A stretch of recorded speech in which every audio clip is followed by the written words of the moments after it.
नमस्कार। The noble health hub इस YouTube channel में आपका स्वागत है।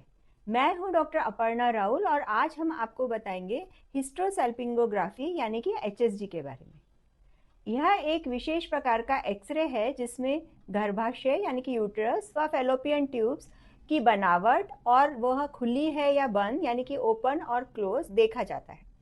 यह जांच स्पेशली इनफर्टिलिटी के पेशेंट्स में की जाती है। तो आइए देखें यह क्यों की जाती है।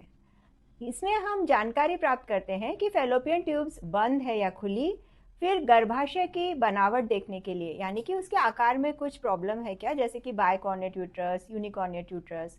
कई बार या बार बार जो गर्भपात होते हैं यानी कि रिकरेंट प्रेगनेंसी लॉसेस, उनका कारण जानने के लिए भी की जा सकती है। आईवीएफ या आईयूआई के पहले भी हम यह एचएसजी कर सकते हैं।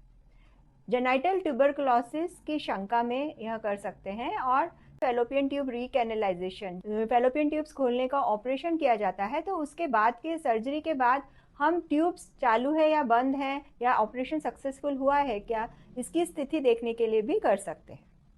एचएसजी कब कर सकते हैं?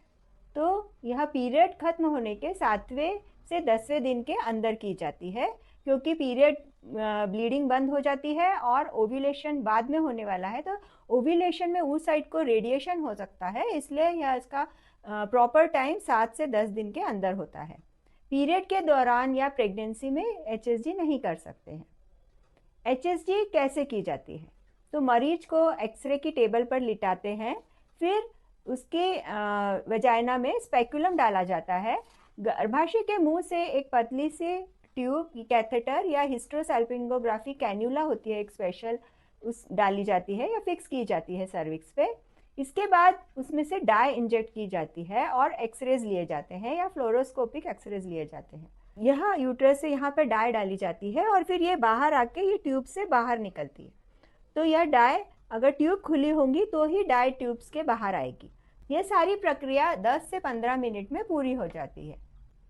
तो आइए देखें कि हिस्ट्रोसैल्पिंगोग्राफी और डायग्नोस्टिक हिस्ट्रोलैप्रोस्कोपी में क्या अंतर है। तो जांच के प्रकार में सबसे पहला अंतर है, एचएसजी एक एक्सरे की जांच है और लैप्रोस्कोपी ऑपरेशन है।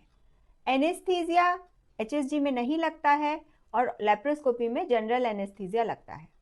जांच कैसे करते हैं? तो इसमें कोई इंसिजन नहीं रहता है, कोई चीरा नहीं रहता है, कोई कट नहीं लगता है एचएसजी में। सिर्फ यूट्रस में हम एक डाई डाल के एक्सरे निकालते हैं और लैप्रोस्कोपी में पेट में इंसिजन देके छोटा सा छेद कर कर कैमरा अंदर डाला जाता है और बाकी का प्रोसीजर किया जाता है। क्या देखा जाता है? तो यूट्रस, ट्यूब्स, उनके अंदर का रास्ता और बाहर से गर्भाशय, ट्यूब और ओवरी। एचएसजी एक इनडायरेक्ट पिक्चर है और लैप्रोस्कोपी में हम डायरेक्ट देखते हैं। एचएसजी में एंडोमेट्रियोसिस नहीं दिखती है, लैप्रोस्कोपी में साफ दिखती है। एडिशंस डाउट कर सकते हैं हम एचएसजी पे, वो दिखते नहीं हैं, जबकि लैप्रोस्कोपी में वो दिखते हैं। अगर कोई ट्रीटमेंट करना हो तो एचएसजी में वह नहीं कर सकते हैं, क्योंकि वह एक केवल इन्वेस्टिगेशन है, जबकि लैप्रोस्कोपी में डायग्नोसिस भी होती है और ऑपरेटिव प्रोसीजर भी कर सकते हैं। दर्द बोले तो माइल्ड या मॉडरेट पेन एचएसजी में हो सकता है। सर्जरी के दौरान कुछ दर्द नहीं होता है, पर बाद में हल्का दर्द हो सकता है। समय जो लिया जाता है वो एचएसजी में है 10 से 15 मिनट और लैप्रोस्कोपी को राउंड अबाउट 30 से 60 मिनट लगते हैं। हॉस्पिटल में एडमिशन एचएसजी के लिए ज़रूरी नहीं है और लैप्रोस्कोपी में 1 दिन का स्टे लगता है। खर्चा बोले तो एचएसजी में कम होता है और लैप्रोस्कोपी में ज़्यादा होता है। एचएसजी क्या बताती है कि फैलोपियन ट्यूब्स खुली है या बंद है, यूट्रस के अंदर की बनावट, आईवीएफ और आईयूआई के पहले की जांच, और ये पहले स्टेप की जांच मानी जाती है। लैप्रोस्कोपी क्या बताती है? ट्यूब्स का बाहर से कैसे दिखती है, ओवरीज, गर्भाशय कैसा है, एंडोमेट्रियोसिस, एडेशंस, सिस्ट, फाइब्रॉइड, कुछ ट्यूबरकुलर इन्फेक्शन हो तो। और लैप्रोस्कोपी एक गोल्ड स्टैंडर्ड है।